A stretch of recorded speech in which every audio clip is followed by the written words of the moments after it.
Yamaha i500 కీబోర్డ్లో flute tone ఎలా edit చేసుకోవాలన్నది మనం చూద్దాము. ఫ్లూట్ టోన్ నెంబర్ వచ్చేసి 175.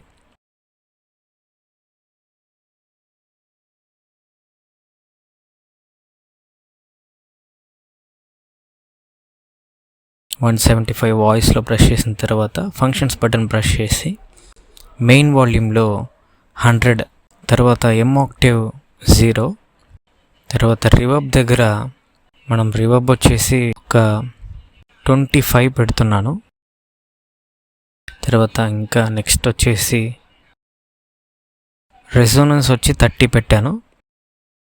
ఇంకా నెక్స్ట్ డ్యువల్ బటన్ దగ్గరికి వెళ్ళిన తర్వాత డ్యువల్లో వచ్చేసి వాయిస్ వచ్చి డి వాయిస్లో 175, స్వీట్ ఫ్లూట్ 178 నేను సెలెక్ట్ చేసుకున్నాను.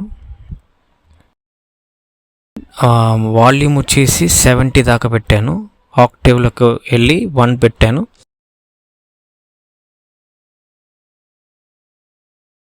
రివర్బ్ 27, రెసొనెన్స్ 30 పెట్టుకున్నాము.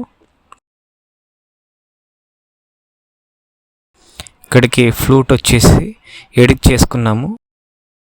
దీని తర్వాత మన బోర్డులో i500 బోర్డులో డిఎస్పి అనే ఒక బటన్ ఇచ్చారు, ఆప్షన్ చాలా బాగుంది.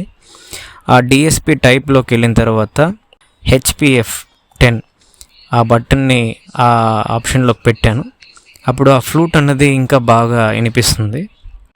సో ఈ ఫ్లూట్ టోన్ని మీరు కూడా i500 కీబోర్డ్ పెట్టుకుని ఉంటే మీరు ట్రై చేయండి.